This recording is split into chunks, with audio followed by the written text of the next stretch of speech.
Has MAGA Mike recessed Congress as he's terrified of discussing anything relating to Donald Trump's dark past with Jeffrey Epstein, and the MAGA Republicans are in disarray? He just got more nightmare news.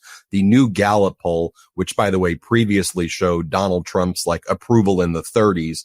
Now, when it comes to party identification, this is a big change from 2024.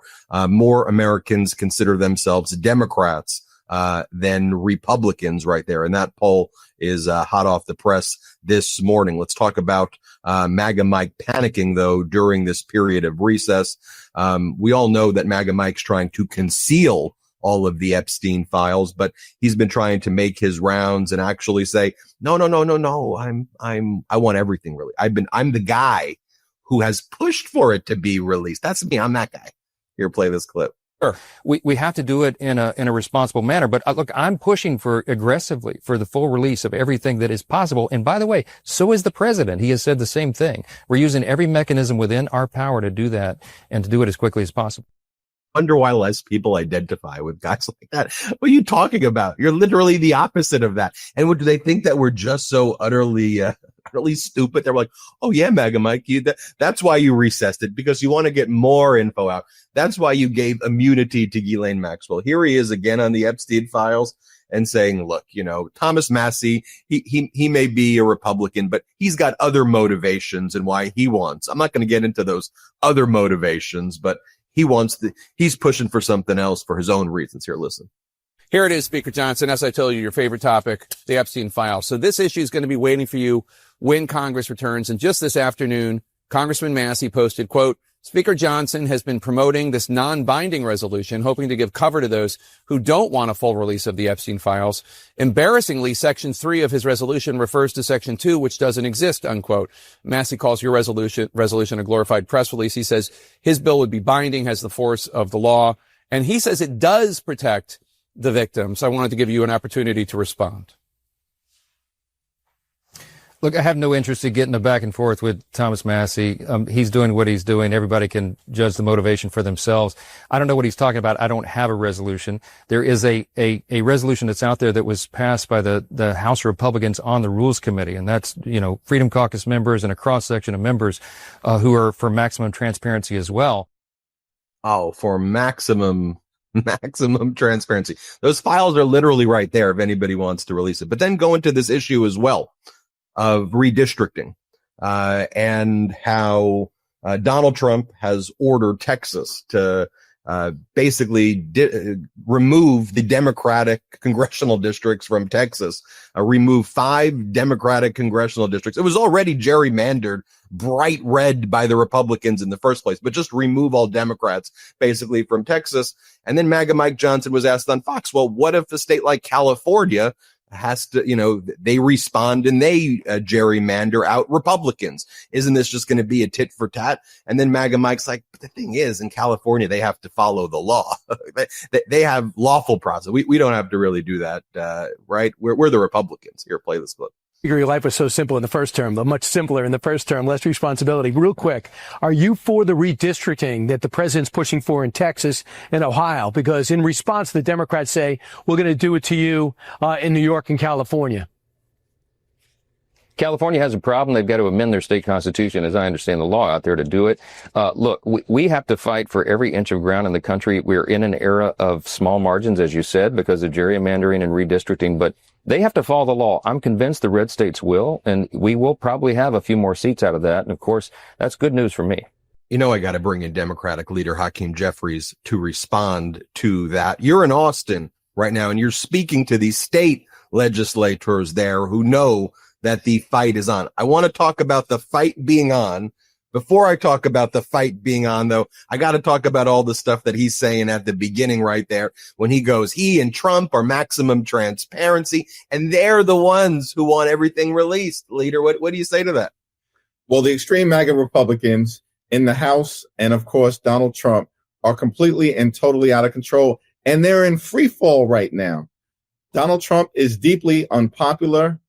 His public approval rating is in the 30s or early 40s. the one big ugly bill has been rejected by the American people. It turns out that when you rip away health care from millions of Americans, steal food from the mouths of children and veterans and seniors, and all of this is being done by Republicans because they want to reward their billionaire donors with massive tax breaks, the American people don't like it. So they have no legislative track record of accomplishment that will meaningfully address the issues that are important to the American people, like driving down the high cost of living. In fact, inflation is going up under Donald Trump and Republican rule in Washington, D.C. Life is getting more expensive, and they have the problem that they are hiding the Epstein files from the American people. They're not about transparency. That's a joke. The votes exist in the House right now to release the Epstein files, but House Republican leaders refuse to bring the bill to the floor because Donald Trump has ordered them not to do it. And in the face of all of this, that is why they feel like they need to gerrymander the Texas congressional map to try to rig the midterm elections. Right. I mean, Donald Trump's a lifelong cheater. I mean, this is what he does. He cheats on people. He cheats in business. He cheats on taxes. He's a fraud. I mean, that's his background. Like, that's like, it's like, well, what's your background? I mean, Trump's are all of those things. And this is what he does. When he starts losing, he starts cheating and he compounds the problems. So yes, they're trying to rig the midterms right now with what we said, this horrifically unlawful gerrymandering scheme. So you're in Austin, you're speaking today, you just spoke with them, the Democratic Austin legislators who are in for a fight. So what are you talking with them about? What does this fight look like? How do they stop this unlawful plan? The members of the Texas congressional delegation are in complete lockstep with Democratic members of the Texas House and the Texas Senate, who recognize this is an all hands on deck moment. And everything is on the table in terms of pushing back aggressively against this reckless Republican gerrymander effort. We have to push back and fight them politically, fight them governmentally in terms of the legislative battle. And of course, we're going to make sure that we're fighting them legally in court and organizing on the ground, which is one of the reasons why I'm here, so that we can win over the hearts and minds of the people of Texas who are going to be hurt by this effort to suppress their ability to participate in a free and fair election. Ben, it's important to understand that, as you pointed out, the Texas map is already gerrymandered. There's already a lawsuit that is active that is challenged this map in terms of violations of the Voting Rights Act. And of course, if the map that they want to substitute in is put in place, it's a further attack, particularly on communities of color all across the great state of Texas. Under this new proposed map, about a third of the people of Texas will be put into a new congressional district. That's more than 10 million people. And 2/3 of those folks who will be put into a new congressional district are people of color. And so this is a very clear scheme designed to have politicians choose the voters that they want to represent so that they can rip away 4 or 5 congressional seats currently held by Democrats as part of their desperate effort to stave off being wiped out in the midterm elections because of their failures as a Republican Party. As our viewers may be wondering, how can they do this? Like, did they do this 20 or 30 years ago? Why does it seem like the maps are getting more egregious? Well, the Voting Rights Act was completely gutted as a result of the right-wing Supreme Court. In the past, these maps would actually have to be submitted to an independent Department of Justice and a 3-judge panel that would make the determination in the first instance to approve or not approve. Now they are even unlawful maps presumptively go into effect. To your point, Leader Jeffries, then the litigation happens, which takes many years. As the litigation gets closer to an election, the Supreme Court goes, right-wing Supreme Court, we've got the Purcell principle or whatever, Parcell principle. We're so close, so we can't do anything. We're going to keep the unlawful map for the next, cycle. And then this is what they keep on repeating over and over again. Then they don't follow the Supreme Court orders, and you have to get injunction after injunction after injunction. So with that as the background, though, when you say everything's on the table, yes, litigation needs to be on the table. The problem is that's not going to, I don't know that'll stop it before the election. So what else? Is there a walkout so there's not a quorum? Is there other steps that are taken? Are you meeting with other states and saying you do this? How do you deal with the fact that in a state like California, there's independent commissions and Democratic states tend to play by the rules and go, okay, we'll have independent people do it. And Republicans are like, screw that. We ain't doing independent. What Trump says rules. So how do we fight that? Yeah, we can no longer unilaterally disarm. So that's the core principle. Enough with that.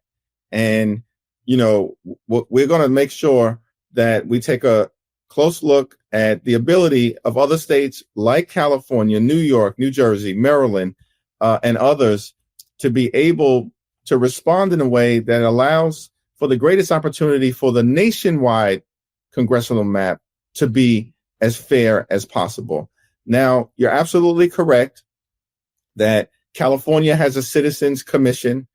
New York has a constitutional prohibition on mid-decade redistricting, and also has an independent redistricting commission. And so right now, we have a situation where Democrats for decades have been playing by a different set of rules relative to redistricting.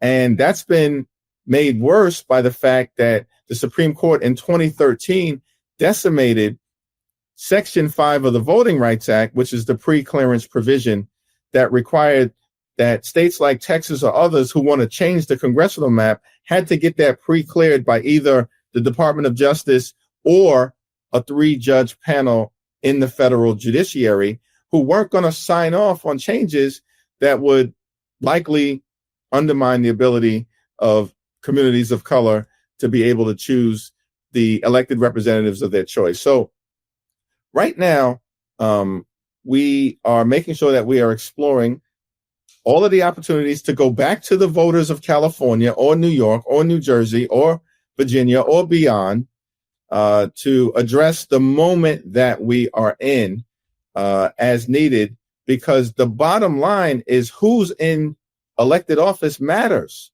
It matters in terms of the economy. It matters in terms of healthcare. It matters in terms of standing up for our veterans who have been under assault, standing up for organized labor under assault, standing up for our children or people with disabilities, older Americans, all of whom are going to suffer as a result of this one big ugly bill that has now been passed into law. And so we are going to use this moment to organize the American people in ways that shine a spotlight of transparency on how these Republicans have failed to make life better for the American people, and why we've got to do everything possible to ensure that when the will of the American people has been expressed in the midterm elections, it can be done in a free and fair way, which the Republicans know will result in them getting wiped out and Democrats taking back control of the House. Yeah, I think that's what frustrates so many Americans. You look at the issues, you remove the parties, you remove the issues, whether it's climate, women's reproductive rights, gun control, the tax policy, trade policy, you name veterans issues, the size of the government, whatever. And if you did a blind study, here are the issues, what do you support? They come out like 70-30 usually, and sometimes even more, 80-20. And then you tell people, well, now I'm going to tell you these issues are the Democratic issues. These issues are the Republican issues. And they'd be shocked about that to begin with. And so how does this all get inverted? And they're playing by you're right. They're playing by a different set of rules. Democrats have been playing nice. You're telling the people we're done with that. We could still be nice people. We could still be compassionate and empathetic Americans, and we want to be clear that we're fighting for the people. But when it comes to this type of stuff, to your point, we're not going to unilaterally disarm. We're fighting. Right. Yeah, absolutely. We're in a more is more environment, and we just have to keep doing more to push the extreme MAGA Republicans in an aggressive fashion stop them legislatively, stop them in the courts, stop them in communities in terms of winning over the hearts and minds of the American people, and then stopping them politically in November of 2026. The stakes are too high. And listen, we just believe in a country where when you work hard and play by the rules, you should be able to live the good life. Not too much to ask for.